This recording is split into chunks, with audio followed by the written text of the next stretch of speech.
sa présence, qu'il vous bénisse richement pour l'effort qu'il a soutenu de vous conduire jusqu'ici, pour le chanter, pour le prier, le louer, le glorifier et surtout écouter sa parole pour être renouvelé, rafraîchi dans la marche et être encore plus fort en Jésus-Christ.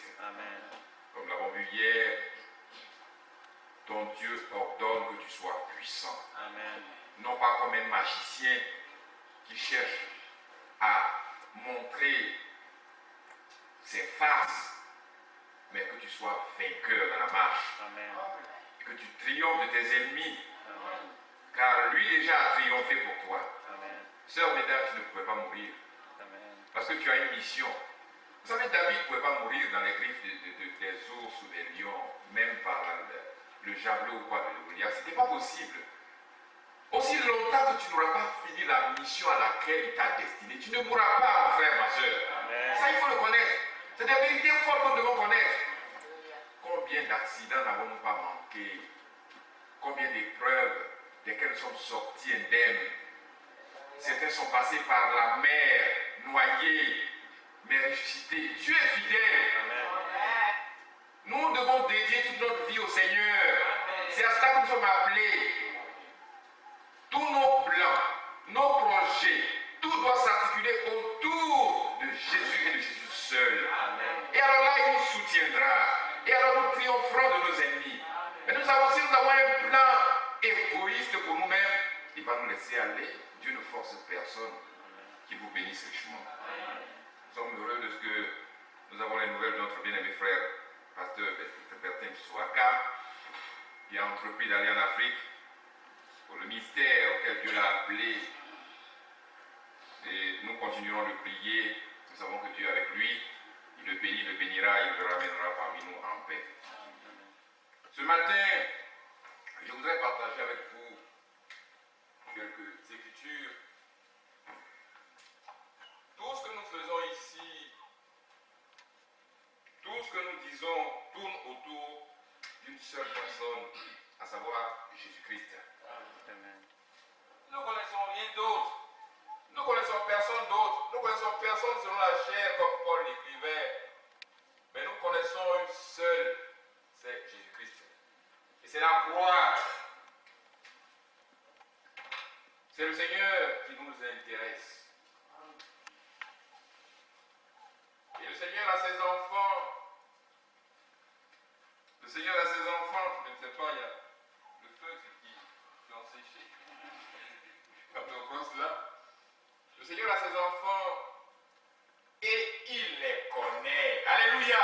Amen. Le Seigneur vous connaît. Si le monde ne vous connaît pas, mais le monde n'a même pas connu. Quand il était venu, c'était une poignée de personnes qui se sont intéressées à lui. Des gens qui étaient destinés à la vie. Oh, cette vieille sœur Anne qui a refusé de se marier quand elle a perdu son mari. Elle était consacrée à la prière. Et ce jour où on présentait notre Seigneur, elle était au temple. Alléluia. Amen. Le vieux Siméon qui toute sa vie a consacré cela au Seigneur, lui aussi était au temple. C'était une minorité de personnes. Et il a dit, maintenant mes yeux ont vu ton salut, laisse-moi aller en paix. Alléluia. Amen. Quand nous l'avons vu, nous sommes en paix comme nous l'avons chanté. Et la condamnation est ôtée. Et donc, comme je l'ai dit, il n'y a pas mille natures. Il y a la lignée du serpent, de Caïn, du serpent ancien. Et il y a les enfants de Dieu. Il n'y a pas mille entités. Il y a la lumière, il y a les ténèbres. Il y a le vrai, il y a le faux. Alléluia. Amen. Et nous sommes du vrai. Pas appartenant à un groupe, à une religion, mais nous appartenons au Seigneur Jésus-Christ. Nous ne prêchons pas une religion, nous prêchons Jésus-Christ. Crucifié, mort, mais ressuscité. Alléluia. Amen. Et donc, ce schéma que je vous présente, bien aimé, vous allez le comprendre. Il y a deux types. Il y a les enfants de Dieu cela a été toujours comme ça. Depuis le jardin d'Éden, cela a été manifesté. Alors que le Seigneur a donné l'ordre à Adam de ne pas de manger de tout.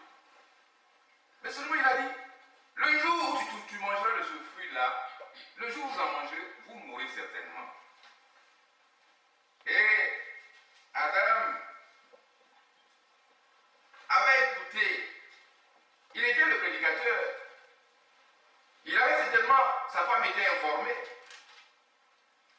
Mais le jour où ils en ont mangé, ils sont morts.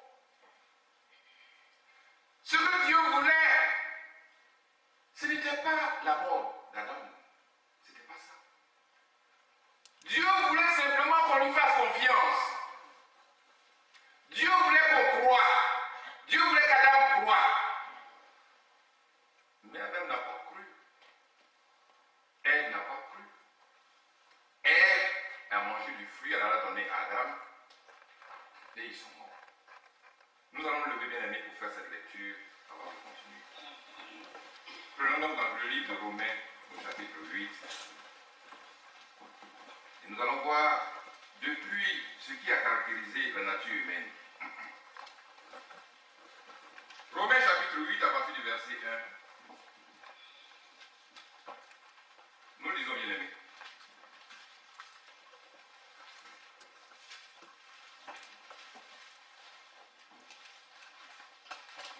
Romains chapitre 8 verset 1. Il n'y a donc maintenant aucune condamnation pour ceux qui sont en Jésus-Christ. En effet, la loi de l'esprit de vie en Jésus-Christ m'a affranchi de la loi du péché et de la mort.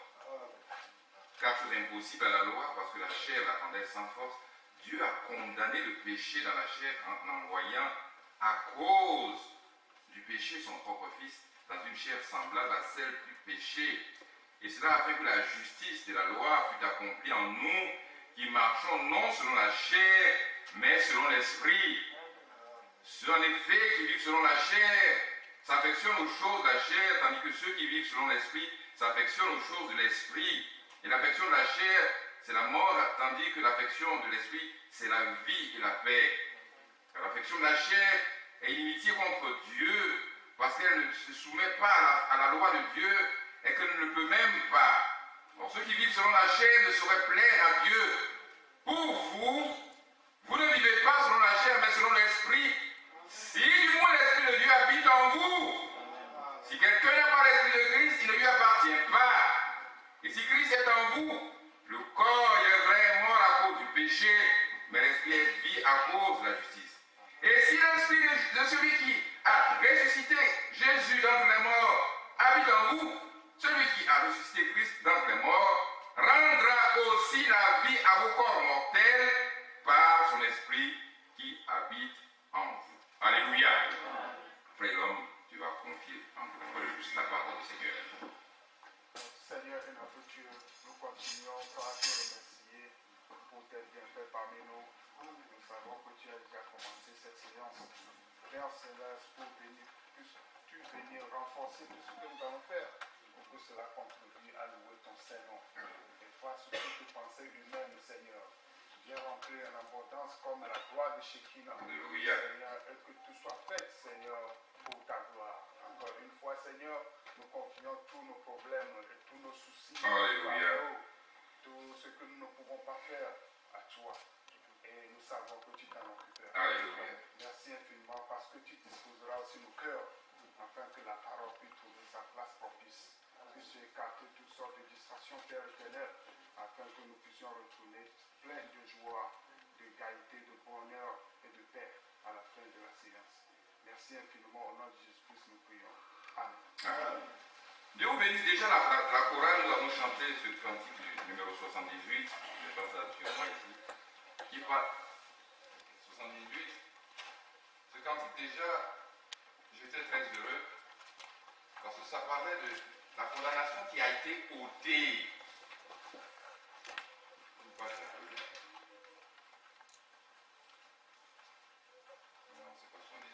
Où le cantique disait que, torrent d'amour, nous sommes plus condamnés à 178. Notre condamnation, bien aimé, a été ôtée.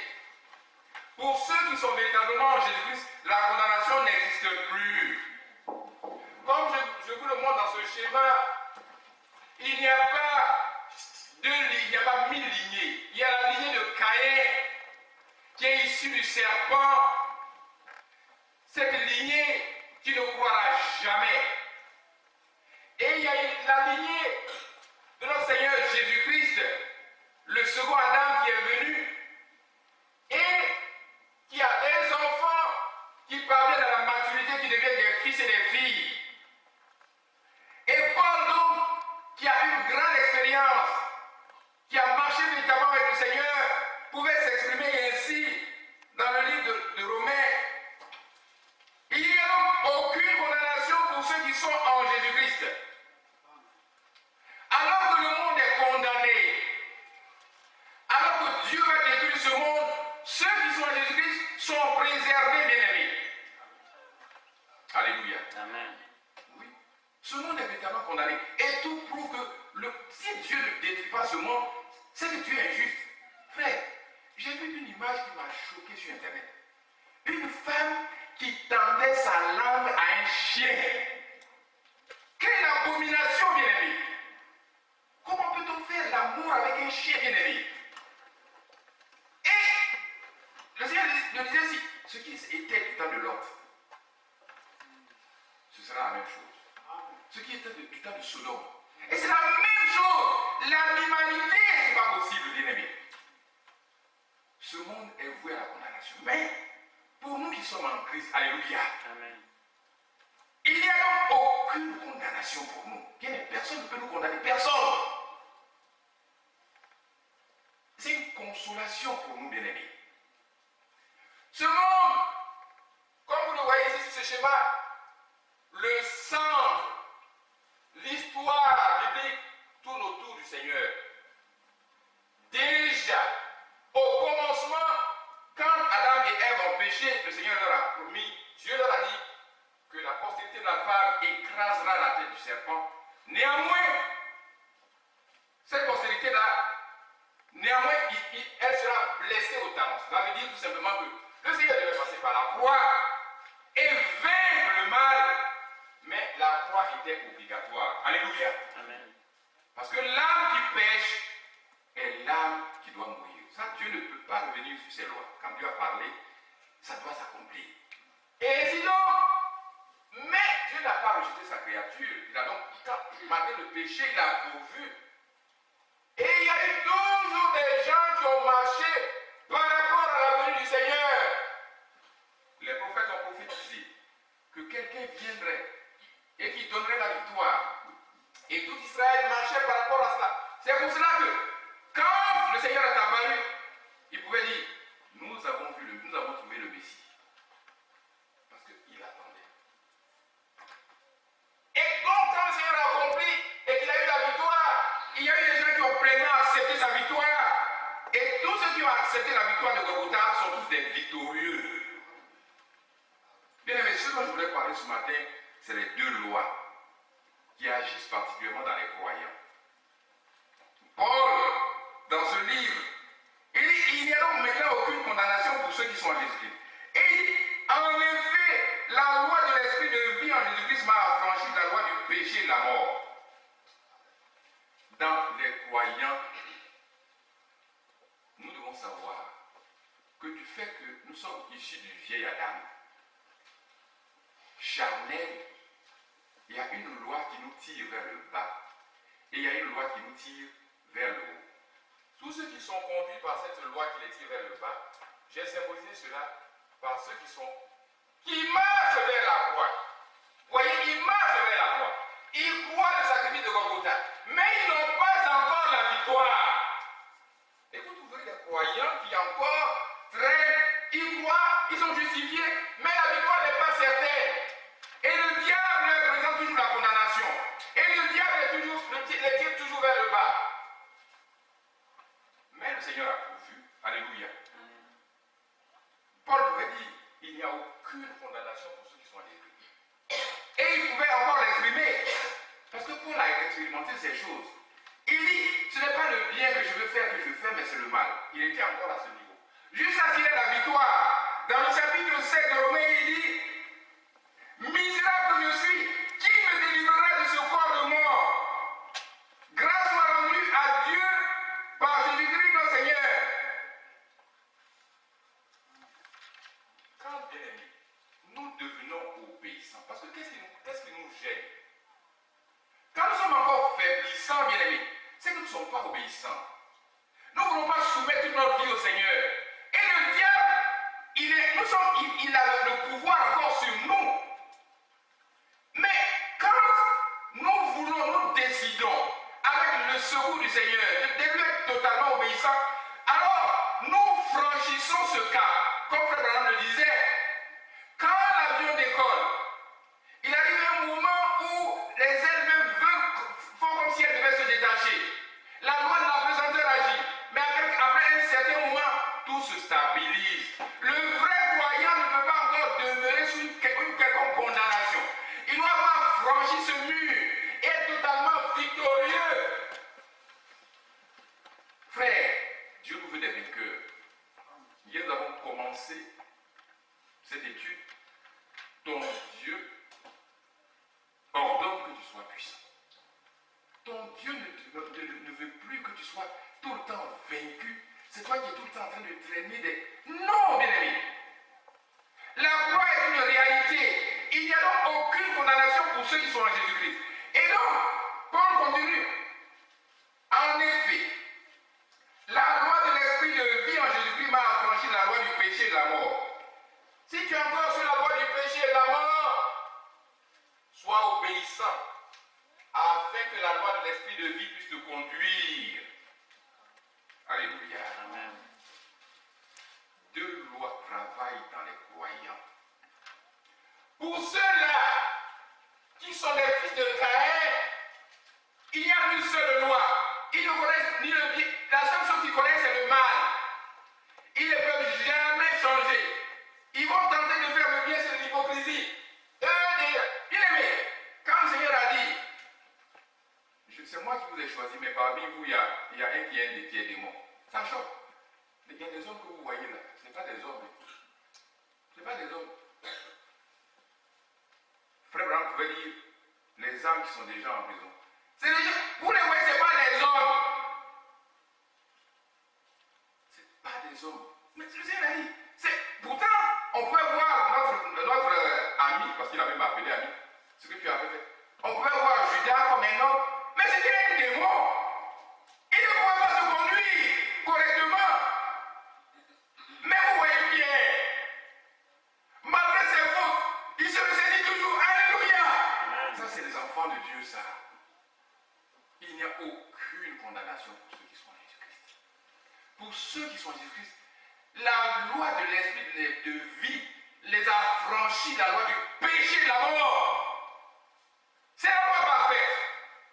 Et chaque enfant de Dieu doit arriver à ce stade d'être conduit par la loi de l'esprit de vie. Mais comment nous pouvons le savoir? C'est simple, frère. Quand une situation se présente, à quoi nous sommes beaucoup plus enclins? Quand une situation se présente, quand l'épreuve se présente, à quoi nous sommes plus enclins? Nous sommes beaucoup plus enclins à l'obéissance ou alors à la désobéissance. Si nous sommes beaucoup plus enclins à l'obéissance, nous sommes conduits par la loi de l'esprit de vie en Jésus-Christ. Et Paul, non seulement en parle, mais notre frère Jacques en parle. Nous allons le lire, frère. Notre frère Jacques, il appelle ça dans le livre de Jacques au chapitre 1, verset 25. Il appelle ça la loi parfaite. Jacques 1, 25. Frères, nous devons savoir qu'aucun de nous ne doit être dominé par la loi du péché et de la mort. Mais nous devons être tous conduits par la loi de l'esprit de vie en Jésus-Christ. Si véritablement nous sommes enfants de Dieu, le temps n'est plus à la religion, chacun de nous doit être vainqueur et victorieux. 1, 25. Voici ce que Jacques nous dit. Il commence d'abord à dire, verset 22, 1, 22. Mettez en pratique la parole. Alléluia. Amen. Voici le moyen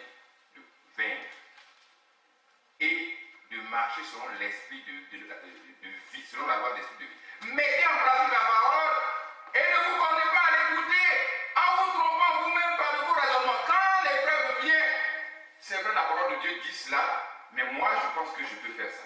Tu es déjà vaincu.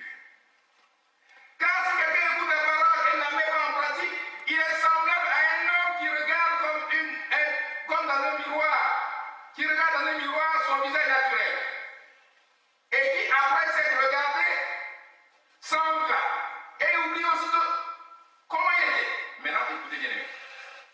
Mais celui qui aura plongé les regards dans la loi parfaite, la loi de la liberté, et qui aura persévéré, alléluia, n'étant pas un auditeur oublieux, mais se mettant en œuvre, celui-là sera heureux dans son activité. La loi de la liberté, la loi d'esprit de vie, la loi parfaite. C'est en cela que nous devons nous inscrire. Il n'y a donc aucune condamnation pour ceux qui sont hors Jésus-Christ. Et là, notre cœur ne nous condamne pas. Mais si notre cœur nous condamne, Dieu est plus grand que notre cœur. Il sait que nous faisons mal. Cela ne veut pas dire que quelqu'un qui a Jésus-Christ ne peut pas commettre des erreurs. C'est pas ce qu'il dit. Mais il est enclin au bien. Oh, Dieu peut dire à Caïn, le péché se couche à ta porte. Mais toi, qu'est-ce que tu fais? Domine. Est-ce que Caïn a pu dominer? Caïn n'a pas pu dominer. Parce qu'il n'était pas de la lignée. Nous, enfants de Dieu, nous sommes triomphateurs parce que notre Seigneur a triomphé. Et quand notre pied prend la poussière, nous la lavons dans le sang de Jésus-Christ. Alléluia. Nous l'avons. C'est le signe du lavage des pieds. C'est aussi le signe du lavage des pieds. Et Paul, le Seigneur va dire, déjà vous êtes purs à cause de la parole que je vous ai annoncée. Nous sommes déjà purs. Nous avons notre justice en Jésus-Christ. Notre justice, ce n'est pas les efforts que nous faisons. Non. Notre justice, c'est parce que nous avons reconnu que nous sommes incarnés. Frère, nous disons ces choses qui peuvent paraître dures, mais tout le monde ne peut pas être sauvé. C'est ça aussi. Les enfants de Dieu seront sauvés. C'est ça. Parce que ce n'est pas maintenant que nous sommes créés enfants de Dieu. Nous étions en lui, nous sommes sortis de lui et nous partons à lui. Alléluia. Amen. C'est pour ça que personne ne peut nous condamner. Nous marchons avec notre Dieu. Nous savons en qui nous avons cru. Et nous savons où nous allons. Et toute notre vie doit être articulée autour de lui. Alléluia. Amen. Frères, sœurs, laissons les projets qui ne glorifient pas Dieu. Hier, nous avons vu dans le livre de Josué, il disait, quand Moïse, mon serviteur, est mort, toi, fortifie-toi et prends courage. Fortifie-toi et prends courage. On a lu dans le même passage près de 3 fois. Et il a encore dit, je te soutiendrai dans tout ce que tu entreprendras. Alléluia. Frère, quand nous sommes obéissants au Seigneur, quand nous marchons selon ses voies, quand nous laissons conduire selon son esprit, Dieu ne peut que nous soutenir. Cela ne nous épargne pas les épreuves. Même dans les épreuves, nous prions dans la sérénité parce que nous savons que nous ne sommes pas en dehors de l'enclos. Mais quand nous sommes en dehors de l'enclos, nous sommes craintifs. Oh bien, quand nous sommes dans l'enclos avec le Seigneur, quand une épreuve arrive, nous sommes certains que celui qui est avec nous va nous délivrer. Je prends un cas.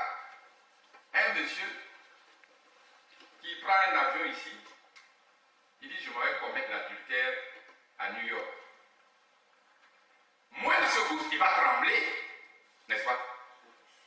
Il a un rendez-vous diabolique avec une femme qui a trompé son mari, lui aussi trompe sa femme, ils doivent se rencontrer quelque part.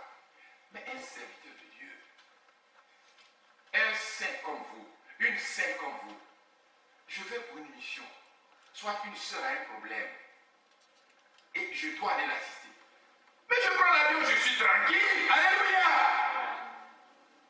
C'est une loi de liberté, une loi de vie, une loi d'amour. Le Seigneur vous dit, je vous donne un commandement nouveau. Et avec l'amour va être beaucoup plus manifeste au milieu des saints.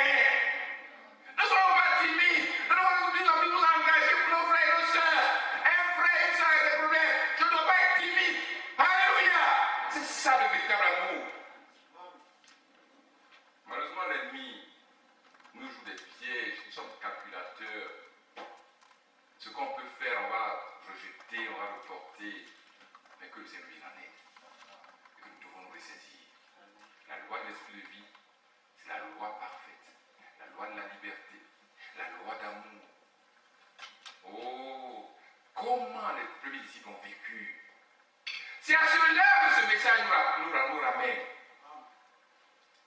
Comment ont-ils vécu? Il n'y a pas d'église modèle. Notre modèle, c'est les actes des apôtres et la parole de Dieu. Qu'est-ce qu'ils ont fait? C'est en cela que nous devons nous inscrire, bien-aimés. Et Paul continue, bien-aimés. Il y a en effet la loi de l'esprit de vie en Jésus-Christ. Paul insiste. Paul n'a pas prêché autre chose que Jésus-Christ. Aujourd'hui, dans ce message, les gens préfèrent présenter Branham. Mais qui est Branham?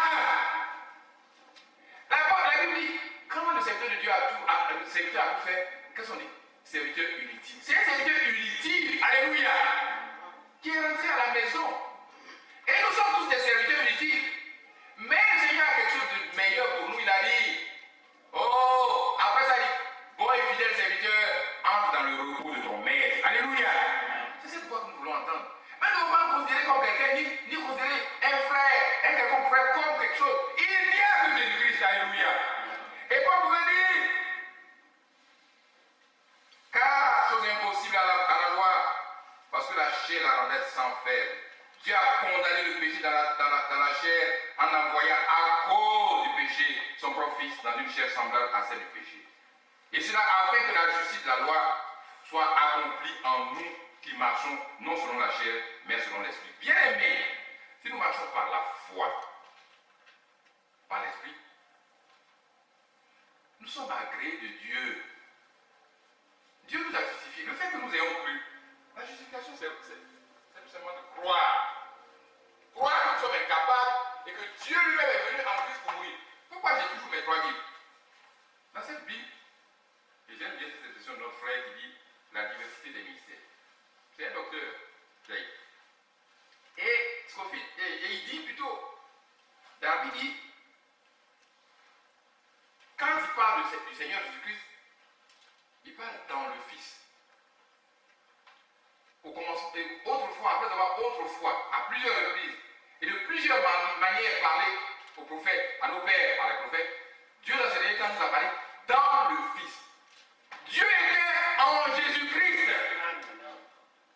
La nature qu'on voyait là, la nature de l'homme, c'était seulement une nature, mais Dieu était en lui. Hier, nous étions chez nos bien-aimés Alain et Lauriane, et je disais, j'ai lu l'écriture dans Matthieu au chapitre 1, verset 49, où la prière de Marie s'exprimait, le Tout-Puissant a fait pour moi de grandes choses, son nom est saint. Et je disais, Marie, mère de Jésus. Marie n'est pas mère de Dieu, mais elle est mère de Jésus. C'est-à-dire la chair qu'on voit là. Alléluia. Frère. Donc, ce que nous ne pouvions pas faire, quelqu'un l'a fait. Et nous devons croire. La loi de l'esprit de vie, c'est la loi de la foi, la loi d'amour. Dieu nous veut croyants. Et ce message est venu pour que nous croyions simplement Dieu. Sans calcul, Dieu est capable. Dieu peut faire. Dieu peut me délivrer. Dieu peut m'enrichir. Dieu peut m'aider. Alléluia. Dieu peut me guérir. Il faut croire. Si vous ne croyez pas, vous ne susciterez pas. Cette loi-là, la loi de l'esprit de vie, c'est une loi de foi et d'amour. Il faut croire. Qu'est-ce qu'il dit dans Hébreu? Qu'est-ce qu'il dit dans Hébreu? Chapitre 10. Le juste vivra par la foi. Tu ne regardes pas tes factures. Moi, j'ai toujours souri. J'ai dit, mais comment on réussit à survivre? Comment on réussit à survivre? Dans ce système-là, tu ne sais même pas comment mais et puis le mois passe. Et puis le mois passe. Il y a Dieu. Frère, la loi de l'esprit de vie, cette loi de la foi que Dieu a toujours voulu inculquer à ses enfants. Il a dit à Adam et Ève, le jour où vous mourrez, le jour où vous mangerez, vous mourrez.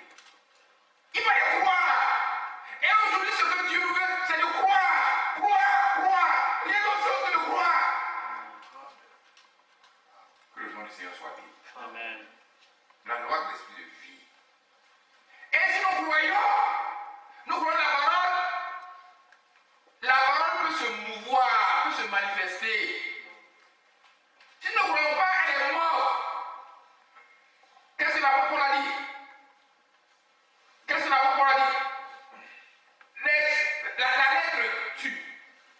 C'est l'esprit qui vivifie. Alléluia. La lettre tue. Tout le monde peut lire cette Bible. Mais tout le monde ne croit pas. Il y a des gens qui lisent cette Bible comme un roman. Mais quand nous lisons, nous devons croire ce que Dieu a dit. Je dois partir en voyage. Si je lis l'Écriture, il est celui qui garde ton départ et ton arrivée. Je dois croire. Et Dieu le manifestera. J'ai des difficultés. Il est celui qui délivre.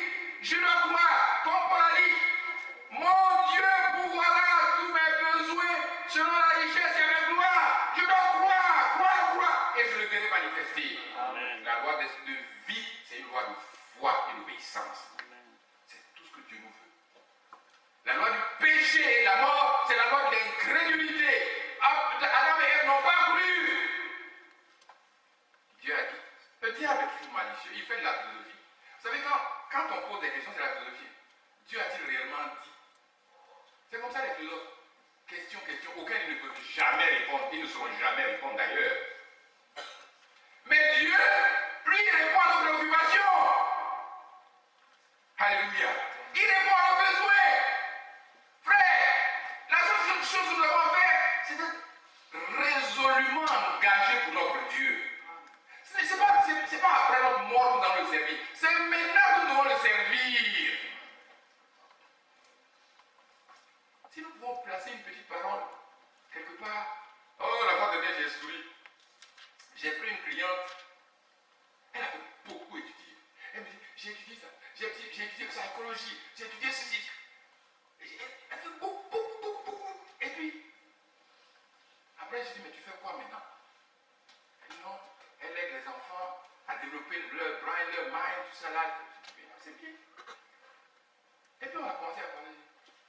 Bon, moi, je fais ça, j'étais ça, mais après, je suis allé à Hawaï, j'étais infirmier là-bas. Donc, après ça, j'ai fait un peu d'éducation, après, j'ai été fermier. Et puis maintenant, je fais aussi, je prêche. Alors là, ça l'a intéressé. Alléluia! Elle a commencé à s'intéresser, mais c'est une bonne chose. Donc, toi, c'est comme tu fais cultiver. Tu as cultivé avec les enfants, par exemple, tu cultives au niveau des arbres. Maintenant, c'est comme les. Elle est très intelligente. Frère, sœur, toute notre vie, c'est le Seigneur. Il n'y a rien d'autre.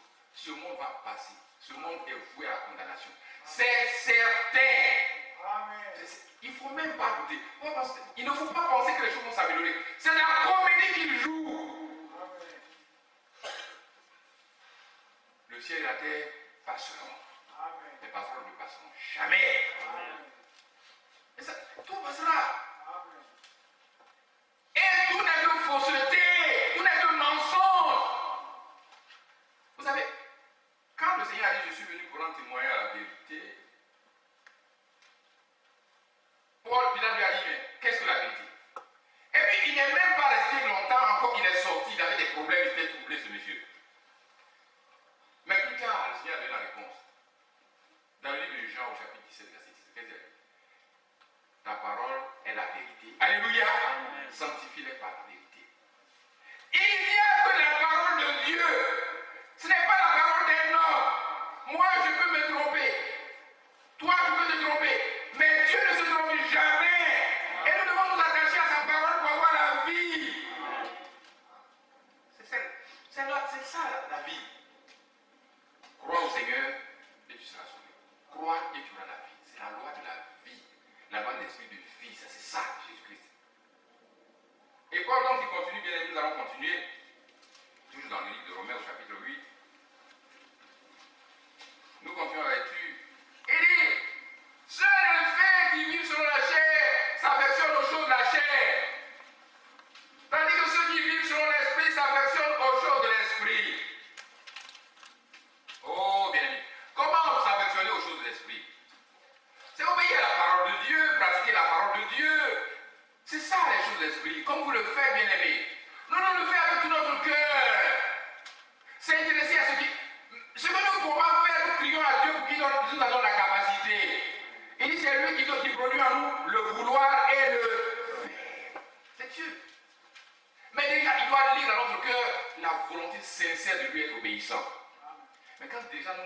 non, ça ne me concerne pas. Ça ne me concerne pas.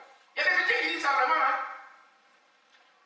Mais ça là, je dis que ça ne me concerne pas. Ah bon, ça ne me concerne pas, d'accord. Tu vis sous la loi de la désobéissance. Et tu vis sous la loi du péché de la mort. Alors quand tu dis, ça ne me concerne pas, ça ne me concerne pas, c'est une première. Encore une autre écriture, ça ne me concerne pas. Tu t'éloignes progressivement de la voie. C'est-à-dire, toi, au lieu de marcher, tu marches en mimiti, en reculant. On appelle ça faire des progrès des grévistes. Vous savez comment les grévistes avancent? Les crevettes, vous l'avez il y en a beaucoup au Congo sinon. Les crevettes. Les crevettes ne vont pas en avant, mais ils reculent. C'est comme ça la loi de l'esprit, la loi du péché et de la mort. Quand tu as désobéi à une seule parole, tu vas encore désobéir, et tu t'éloignes. C'est pour ça que j'ai fait la flèche, tu t'éloignes davantage. Mais oh, le pauvre qui crie, misérable que je suis, qui me délivrera de cette... Alors, la solution, mais gloire soit rendue à Jésus-Christ. Alléluia. C'est ça, bien aimé. Et c'est d'abord notre position. Nous sommes incapables. Le Seigneur délivre-nous, que nous soyons pleinement en toi et que nous marchions de victoire en victoire, bien aimé. C'est à cela que ce message nous destine. C'est pas pour faire un groupe. Nous sommes de William Branham. C'est pas ça. Je ne suis même pas de William Branham, je suis de Jésus-Christ. Moi, je suis pas branhamiste, hein. Je suis pas branhamiste. C'est vrai, on peut m'appeler branhamiste. D'ailleurs, je n'ai pas honte quand on me dit que je suis branhamiste. Ça, je n'ai pas honte. Parce que Paul disait à Timothée, n'aie pas honte de la croix, et n'aie pas honte aussi de ce prisonnier que je suis. Je n'ai pas honte.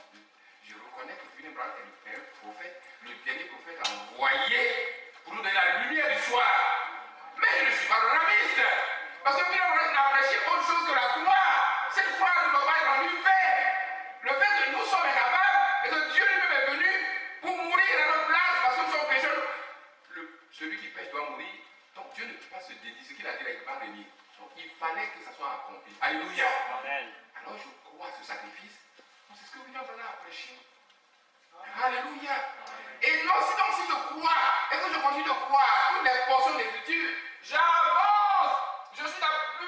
J'avance de plus en plus. Mes progrès sont évidents par rapport au Seigneur, pas par rapport à un homme, pas par rapport à mon frère. Je ne fais pas de progrès par rapport à mon frère ou à ma soeur. J'en ai pas besoin. J'ai besoin de faire des progrès par rapport au Seigneur, qui s'est donné volontairement pour moi. Et Paul le dit ici, bien aimé. Et donc, il a dit, qui le délivrera? Il dit, misérable que je suis, qui me délivrera? Il dit, grâce soit rendue à Jésus-Christ.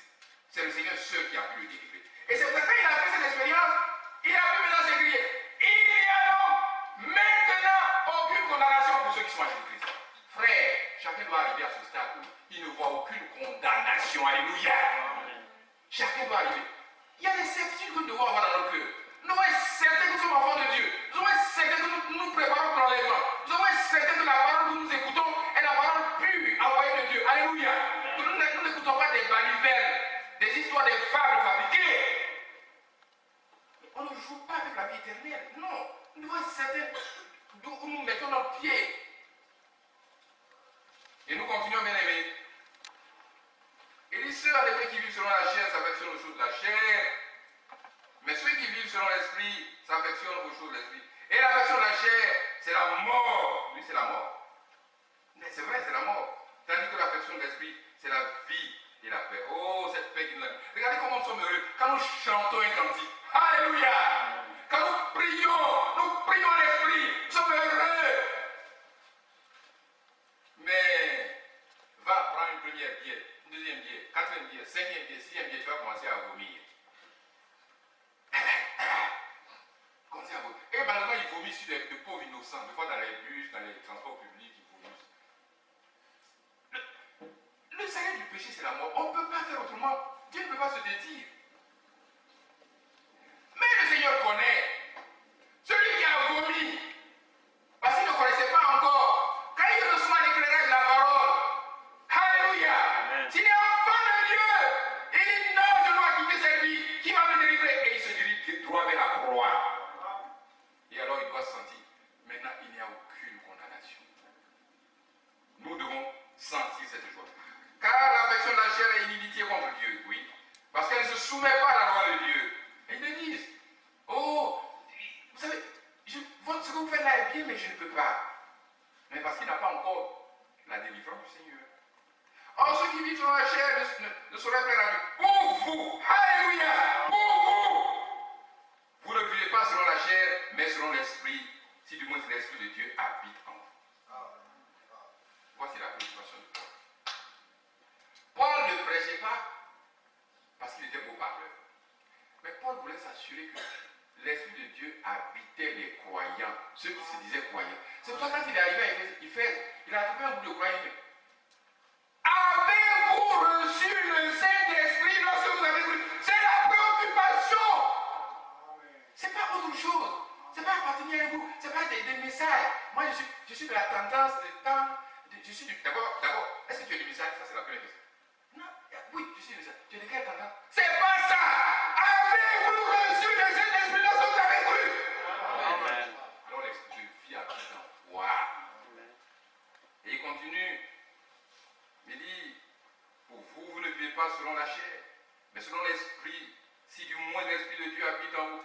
Si quelqu'un n'a pas l'Esprit de Christ, il ne lui appartient pas. Alors, c'est ça. Si quelqu'un n'a pas l'Esprit de Christ, chacun va essayer, est-ce que j'ai l'Esprit de Dieu? Est-ce que j'ai l'Esprit de Dieu? Est-ce que je suis enclin à obéir? Est-ce que quand je fais mal, est-ce que mon cœur me condamne jusqu'à ce que je me réponde? Et quand je me réponds, alors je retrouve ma paix. Nous devons savoir que nous avons l'Esprit de Dieu. Est-ce que je suis porté aux choses spirituelles ou ce sont les choses seulement, les choses mondaines qui m'intéressent? Qu'est-ce que Paul dit? Affectionnez-vous aux choses d'en haut. C'est ça. Nous, on va rester là. Nous allons nous affectionner. Qu'est-ce que je peux faire? Oh, serviteur de Dieu, David, quand hier nous l'avons vu, quand il a eu la victoire sur ses ennemis, et qui avait donné cette victoire? C'est le Seigneur. Quand il s'est dit, mais moi j'habite une maison bien lambrisée comme ça, et puis le Seigneur va habiter sous une tente, c'est la lâche. Non, il faut que je construise. Et le Seigneur a dit, non, c'est pas toi mon fils. Toi tu es un homme de guerre, tu es un homme de sang. Et Dieu a quelque chose de spécial pour toi. C'est pas. Il sait. Le royaume, c'est pas un royaume de mort. Il y a un don. Il y a quelque chose que tu as mis en toi, que tu dois mettre en exergue. Alléluia. Ce n'est pas une esprit d'intimité que nous avons reçu. Comme l'avons vu hier, ton Dieu ordonne que tu sois puissant. Oui, avec Dieu nous ferons des exploits. Nous devons pas toujours croupir aux pieds des manœuvres de l'ennemi. Non! Nous devons sentir, nous devons savoir que nous sommes de Dieu et nous avons la victoire. Humblement nous marchons en lui. Faible! Oui, mais fort en Jésus-Christ. Et ici, il poursuit. Et si quelqu'un là, et si Christ, donc on reprend, pour vous, vous ne vivez pas selon la chair. Oh, il s'adresse aux croyants spirituels. Mais selon l'Esprit de Christ. Selon l'Esprit, si du moins l'Esprit de Dieu habite en vous. Dieu, vous allez voir, tout ce cheminement-là, c'est pour un but. Dieu ne parle pas, Dieu ne fait pas du spectacle. Quand il commence, c'est pour un but. Et vous allez le voir, bien aimé. Donc nous continuons. Pour vous, vous ne vivez pas selon la chair, mais selon l'Esprit. Si du moins l'Esprit de Dieu habite en vous. Si quelqu'un n'a pas l'Esprit de Christ, il ne lui appartient pas. Et si Christ est en vous, le corps, il est vrai, est mort à cause du péché. Oui. Ce corps affaibli, mort, totalement dénaturé. À partir de certain âge, les rides vont venir. Moi, mes rides là vont venir jusqu'ici comme ça. Mais c'est normal. Ce corps qui a été vendu au péché. Mais gloire soit au Seigneur. Alléluia. Qu'est-ce que notre Dieu nous promet? Allons voir dans le livre de Philippiens la promesse que Dieu nous fait. Oh, il est merveilleux. Philippiens chapitre 3. C'est pour ça que nous devons nous attacher simplement à ça. Il dit ici, concernant ceux qui encore négligeaient, Philippiens chapitre 3, verset 18, car,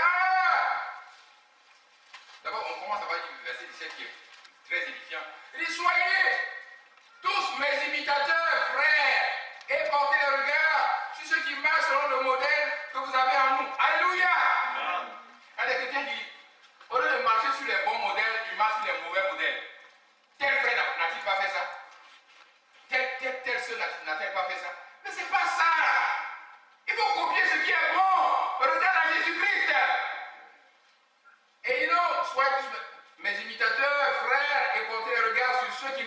selon le modèle que vous avez en nous. Et il poursuit. Car il y en a plusieurs qui marchent en ennemi de la foi. Quand quelqu'un marche en reculant, là, c'est comme ça. Quelqu'un qui dit qu'il croit plus vite. Non, non. On doit être amis. Ça dit venir vers. Deux amis sont ensemble, n'est-ce pas? Ennemi, ça dit opposé, dos à dos. Donc, si tu marches comme ça, c'est grave. Car il y en a plusieurs qui marchent en ennemi de la foi de Christ. Je vous en ai souvent parlé et j'en parle maintenant encore, en pleurant. Leur fait sera la perdition. Ils ont pour Dieu leur ventre. Ils mettent leur gloire dans ce qui fait leur honte. Et ils ne pensent qu'aux choses de quoi? De la terre. Oh. Alors que Paul veut que nous affectionnions, car le Seigneur, pas Paul, veut que nous affectionnions aux choses d'en haut, certains ne pensent qu'aux choses de la terre. Ça ne peut pas être ça, frère. Ça ne peut pas être les choses de la terre. Seulement, bien aimé, comment les choses de la terre peuvent passer en une fraction de seconde? Oh. Des gens qui étaient riches. Quelqu'un qui était riche. Bonne position. Subitement, il a fait un AVC. Il est devenu paralytique. Il ne peut même plus marcher. Il n'y a que sa femme et son enfant qui prennent soin de lui. Quelqu'un qui était riche, qui était en bonne position. Les choses de la terre passent en une fraction de seconde. Et c'est à cela que nous allons nous attacher. Et nous continuons. Il ne pense qu'aux choses de la terre. Verset 20. Mais notre cité à nous est dans les cieux. D'où nous attendons aussi comme sauveur du Seigneur Jésus-Christ. Nous attendons comme sauveur du Seigneur Jésus-Christ. Alléluia. Et voici, verset 21. Qui transformera le corps de notre humiliation. Ce corps humiliant. Tu n'as pas mis pommade, tu deviens blanc. Tu as oublié de mettre pommade. Tu n'as même pas il faut mettre. C'est difficile. Qui transformera le corps de notre humiliation en le rendant semblable au corps de sa gloire. Quand Jésus est ressuscité, il est ressuscité avec un corps de gloire. C'est ce corps qui nous attend. Par le pouvoir qu'il a de s'assujettir toutes choses. Ça, c'est notre Dieu. Ce corps de chair, mort au péché, Dieu va le transformer pourvu que nous espérions en lui, que nous marchions selon la loi de la foi, la loi de l'esprit de vie. C'est ce à quoi Dieu nous appelle. Et il poursuit, bien aimé. Et si le Christ est en vous, le corps, il est vraiment mort à cause du péché, mais l'esprit est vie à cause de la justice. Et si l'esprit de celui qui a resté Jésus-Christ dans les morts habite en vous, celui qui a resté Jésus-Christ dans les morts rendra aussi la vie à vos corps mortels par son esprit qui habite en vous. Ainsi donc, nous ne sommes point redevables par la chair pour vivre selon la chair. Bien aimé, comme je le disais, le point culminant, c'est la résurrection ou la transmutation. Alléluia. Le Seigneur est à la porte. Il vient bientôt. Et les morts en Christ ressusciteront. Pas les morts à côté de Christ, les morts en Christ, ceux qui se sont endormis dans le Christ.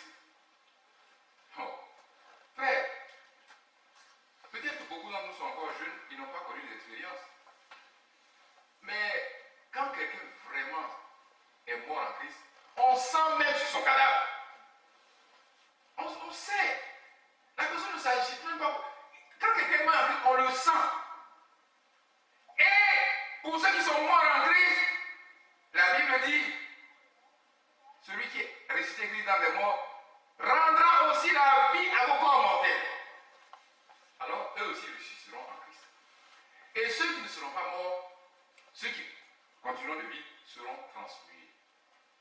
C'est là la destination finale de tout homme. Le Seigneur n'est pas venu pour nous donner une religion. Du coup, ce message n'est pas venu pour nous donner une religion, mais pour nous ramener à Jésus-Christ, qui est la vie. Et que chacun de nous doit s'assurer que la vie de Jésus-Christ est en lui. De sorte que, même s'il passe par la mort, il sera ressuscité pour l'enlèvement. Et s'il ne meurt pas, que le Seigneur vienne, il sera transmué. Voici l'objectif final de l'évangile. Dieu, qui est éternel, a ses fils et des filles. Ses fils et ses filles se sont perdus par le biais du péché. Mais Dieu a pourvu par un moyen. Oh! La Bible dit, concernant la foi, les Dieu pouvait sauver l'homme. Oui, il a écrit dans Pierre. Nous allons le lire, frère. Nous allons le lire. Les gens même se demandaient comment est-ce que l'homme pouvait sauver. Il a écrit dans 1 Pierre, chapitre 1, verset 10. Quand l'homme est tombé, tout le monde s'interrogeait. Même les prophètes qui prophétisaient se demandaient comment ça allait s'opérer. Ce salut-là, glorieux en Jésus-Christ. 1 Pierre, chapitre 1, verset 10. Les prophètes qui ont prophétisé touchant la grâce. C'est de cela qu'il est question. La grâce de Dieu est encore pour nous, comme l'avons vu le dimanche dernier. Dieu offre encore sa main tendue aux pécheurs pour dire viens à la croix, repens-toi, comme l'avons vu en introduction. Paul est venu pour prêcher la repentance et le pardon et la conversion. Alléluia. La grâce est encore efficace. Quelle que soit la situation dans laquelle tu vis, repens-toi. Et crois au Seigneur. Crois que la croix du calvaire, c'est ta mort que tu dois mourir, que le Seigneur a appelé. Et que sa vie qui est sortie de lui est entrée en toi. Alléluia. Amen. Et que tu dois croire et marcher et croire que tu peux obéir. Oh, il y a des gens qui disent, non, c'est trop dur. Ce n'est pas trop dur. Fais confiance. Et la foi. Mais Dieu c'est le meilleur pédagogue. Si nous ne pouvons pas faire, il n'allait pas nous donner. C'est parce que nous pouvons croire. C'est parce que nous pouvons marcher selon cette voie-là. Et donc les prophètes qui ont prophétisé touchant la grâce qui vous est réservée ont fait de ce salut l'objet de leur recherche et de leurs investigations. Voulant sonner les portes et les circonstances marquées par l'esprit de Christ qui était en eux et qui attestait d'avant les souffrances de Christ et la gloire dont elle serait suivie. Il n'y a pas de gloire sans souffrance. Bien aimé, quelle que soit la douleur par laquelle tu passes, sache que la gloire est à toi si tu persévères. Oui, la gloire du Seigneur, il nous la donne. C'est pour ça que ceux qui sont appelés sont justifiés et aussi glorifiés. Il a vu révéler que ce n'était pas pour eux-mêmes. Les prophètes Ésaïe n'a pas vu ce que nous voyons ici. Au temps d'Ésaïe, tu pêches, tu meurs. Tu as commis adultère, on te lapide. C'est comme ça. Mais nous bénéficions de la grâce. Ils ne pouvaient pas comprendre. Ils parlaient de la grâce, ils prophétisaient, mais ils ne comprenaient pas. Parce que cela leur n'a pas été donné comme il est dit. Il a vu révéler que ce n'était pas pour eux-mêmes, mais pour vous. Alléluia. Amen. Qu'ils étaient les dispensateurs de ces choses. Eux, ils ont dispensé seulement ces choses. Que vous ont annoncé maintenant ceux qui vous ont prêché l'évangile, c'est-à-dire la bonne nouvelle, par le Saint-Esprit envoyé du ciel et dans lesquels les anges désirent plonger leur regard. Évangile veut dire bonne nouvelle. Nous étions condamnés à mourir. Nous n'avons plus de condamnation si nous sommes véritablement en Jésus-Christ. Et alors, cette loi qui nous conduit, c'est la loi d'obéissance, la loi de la foi, la loi de l'esprit de vie, la loi parfaite, la loi de la liberté, qui est différente de la loi du péché et de la mort. Si tu es encore tenu captif par le péché, repens-toi et viens parce que la grâce est encore pour toi et pour moi. Dieu nous offre. La Bible dit aujourd'hui, si vous entendez sa voix, n'endurcissez pas votre cœur. Il y a des gens qui pensent, c'est demain que je vais me repentir. Non, je vais faire ça, et puis après, non, mais tu ne sais même pas quel jour. Nous étions à Korogo. Korogo, c'est le nord de la Côte d'Ivoire. Et un serviteur de Dieu avait prêché à un responsable politique, un responsable administratif. Il a dit, c'est vrai, ce que tu dis est vrai, mais je vais d'abord aller au village, mettre de l'ordre, il y a des trucs que je dois faire, alors quand je viendrai, je serai plus libre. Toi, tu peux te délivrer. Crois que Dieu va se charger de tout l'autre. Alléluia. Donc, c'est le diable des raisonnements. Et ce monsieur, ce responsable, vous savez, toujours les gens aiment ce qu'on appelle les couloirs. C'est pas qu'on peut dire ça en quelque chose. Mais aiment les. Le couloir, c'est une situation un peu de fraude. Ce responsable avait pris son ticket. Normalement, son ticket, si c'est le numéro 50, il devait être au fond du car. Chez nous, on fait beaucoup de. Comme il y a quand même des routes, les gens font beaucoup de trajets de longue distance en car. Il devait être au fond. Alors, quand les gens du car ont vu, le responsable pour ça de la vie, on l'a placé au devant, à côté du chauffeur. C'est une place honorifique. Oh, c'était sa mort. Quand l'accident a eu lieu, c'était les premiers qui sont morts. Celui à qui on a échangé le billet, lui, il est resté. Le pauvre type. C'est ça l'homme. Le pauvre type, voulant lui faire du mal, on lui a sauvé la vie. Amen. Et ce monsieur est mort. Il n'a pas eu le temps d'aller régler ce qu'il voulait aller régler au village afin de venir suivre l'évangile. La Bible dit, aujourd'hui, si vous entendez sa voix, n'endurcissez pas votre cœur. Ce n'est pas demain la repentance. S'il y a quelque chose à mettre en ordre, mettons notre vie en ordre aujourd'hui. J'ai à la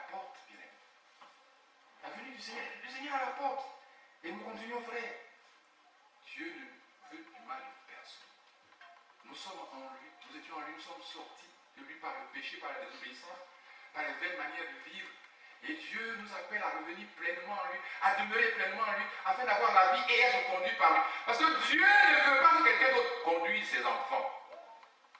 Dieu ne veut pas que quelqu'un d'autre nous conduise. Dieu veut nous conduire. Il a dit, par la bouche de Samuel, vous voulez un roi comme les autres peuples? Non! Nous voulons un roi. Nous voulons faire comme les autres. Tous, ils ont un roi, ils ont des rois. Nous, pourquoi pas? Samuel a dit, il va vous fatiguer. Ils ont écouté, mais ils ont vu avec certains rois. Ils ont vu avec les rois. Alléluia. Amen. Mais nous voulons que le Seigneur règne sur nous. C'est pour ça que nous devons nous soumettre à la parole. Nous repentir de ce qui est mauvais et nous donner totalement à lui pour avoir sa vie, bien aimé. La loi des esprits de vie, comme l'avons montré, c'est une loi parfaite. C'est une loi qui est établie pour notre perfection. C'est une loi de liberté. Sans cette loi-là, nous sommes libres, nous n'avons pas peur. Quand vous allez arriver au village, vous n'aurez pas peur des sorciers. Oh, celui-là est tu. Dans mon village, il y avait un monsieur, les gens l'appelaient. Il était terriblement enclin au mal. Quand ce monsieur vous disait, aujourd'hui, lui, il va partir, on ne sait pas quel pouvoir diabolique il avait. Mais vous savez comment il est mort? Un jour, il était allé au cimetière pour faire des cérémonies. Et il est tombé et il est mort. Vanité des vanités. Alors, quand nous arrivons au village, nous passons. Alléluia! On dit voilà les Alléluia qui passent. Ils n'ont aucune crainte. Nous devons être certains de ce que nous faisons. Alléluia. Nous devons être certains de en qui nous avons. Paul dit, je sais en qui j'écoute. Frère, soeur, est-ce que tu es sûr? Tu es sûr? Tu sais en qui tu as cru? Si tu sais en qui tu as cru, marche avec liberté. Alléluia. Dans l'obéissance. Nous avons lu des lectures et prier, bien aimé, dans le livre de 2 Corinthiens. 2 Corinthiens, pour clore ces deux écritures, là, deux écritures, ce qui nous réjouit, nous, où le Seigneur veut vraiment que nous ayons la foi, 2 Corinthiens 5 d'abord, le Seigneur veut vraiment que nous marchions selon la foi. Il a dit, nous concernant, il a d'abord dit dans le livre de 2 Corinthiens chapitre 4 que nos légères afflictions, 2 Corinthiens chapitre 4 verset 17, nos légères afflictions du moment présent produisent pour nous, au-delà de toute mesure, un poids éternel de gloire. Alléluia. Il continue encore, on continue plutôt, de gloire, parce que nous regardons non point aux choses visibles. Alléluia. C'est là, les enfants de Dieu. Ils ne regardent pas aux choses visibles. Ils ne regardent pas aux choses visibles. Mais à celles qui sont invisibles. Quand les choses visibles sont passagères et les invisibles sont éternelles. Quand vous voyez une maison tout de suite, quelle que soit la beauté de la peinture, ça commence à pétrir. Alléluia. Mais la bonté de Dieu, elle est éternelle. Alléluia. L'amour de Dieu nous concernant est éternel. Ce sont des choses que nous ne voyons pas de nos yeux, mais nous voyons par la foi. Et Paul peut continuer encore dans 2 Corinthiens au chapitre 5. Il dit, verset 6, nous sommes toujours pleins de confiance. Et nous savons qu'en demeurant dans ce corps, nous demeurons loin du Seigneur. Car nous marchons par la foi et non par la vue. La loi d'obéissance, la loi de la vie, c'est la loi de la foi. Et pour conclure, bien aimé, 2 Corinthiens chapitre 3, il nous dit, verset 18, nous tous, on peut même commencer pour parler du verset 17. Or le Seigneur, c'est l'Esprit. Et là où est l'Esprit du Seigneur est la liberté. Alléluia. C'est la loi de la liberté. Nous tous qui, le visage découvert, parce que Dieu a ôté notre voile. Si nous avons cru le sacrifice de la croix, c'est que Dieu a ôté notre voile. Alléluia. Nous tous qui avons le visage découvert, contemplons. Oh, c'est beaucoup de contempler. C'est beaucoup de chanter à la gloire de Dieu. Contemplons, comme dans un miroir, la gloire du Seigneur. Contemplons, comme dans un miroir, la gloire du Seigneur. Nous sommes transformés en la même image. Frère, si quelqu'un a cru et qu'il demeure stationnaire au même stade, il doit s'interroger. Nous devons être transformés de gloire en gloire. Nous sommes transformés à la même image, de gloire en gloire. comme par le Seigneur l'Esprit. Voici ce que la loi de l'Esprit de vie nous fait. Quand nous avons reconnu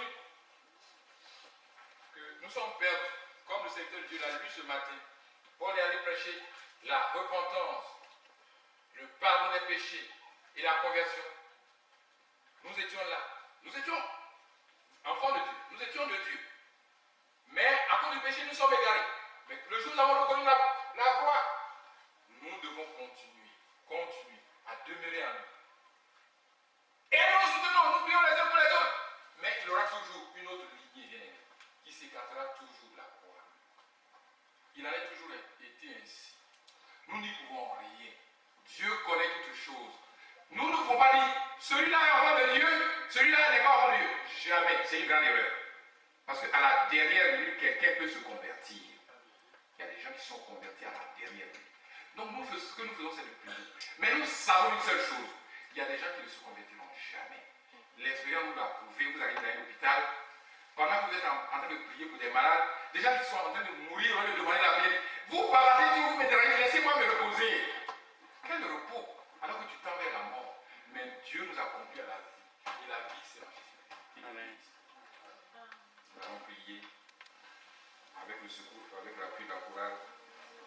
Que Dieu nous donne de nous approcher à l'esprit de vie qui est en Jésus-Christ. Pas à un homme, pas à un prophète, pas à Jérémie, pas à notre frère Franck, pas à notre frère Branham, pas à un serviteur de Dieu, mais à Jésus-Christ seul. Et de nous laisser conduire dans l'obéissance pour marcher de victoire en victoire.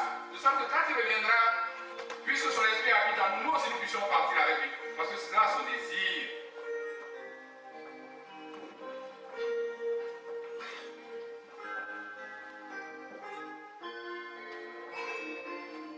Bien-aimés, prions le Seigneur. Demandons-lui son secours pour que nous soyons totalement obéissants. Aucune résistance. Que nous recevions la parole avec douceur. De sorte que nous nous laissons transformer. Et que le vieil homme, comme une vieille carcasse, se dessage progressivement de nous. Vous voyez quand une fleur, une plante est en train de germer, la carcasse se dégage et la plante croît. Ainsi en doit l'être de notre vie. Quand nous avons reçu le Seigneur, nous devons laisser la parole croître en nous. De sorte que notre vieille nature, le vieil homme, progressivement se dissipe. Et que l'image de Dieu soit en nous. Et que nous puissions contempler le Seigneur de gloire en gloire, marchant sous l'esprit de vie, avec la conduite de l'esprit de vie. Et que la loi du péché, de la mort, n'ait pas de victoire sur nous.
se lever et de prier pour chacun de nous.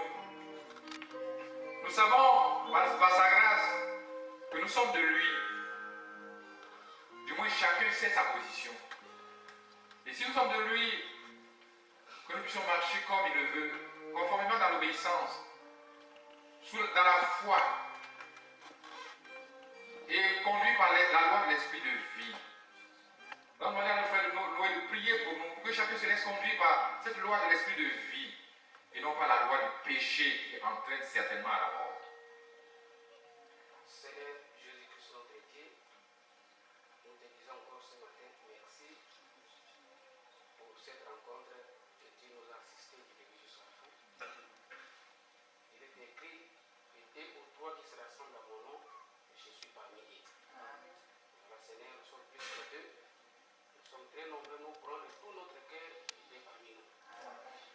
C'est Seigneur, nous te demandons de nous aider pour la mise en pratique de ta parole que nous écoutons à tout le temps. Parce que la Bible dit que la foi vient de ce qu'on entend. Et ce qu'on entend vient de la parole de Dieu. Nous venons d'écouter ta parole ce matin, Seigneur. Nous croyons que cette parole est une parole de vie.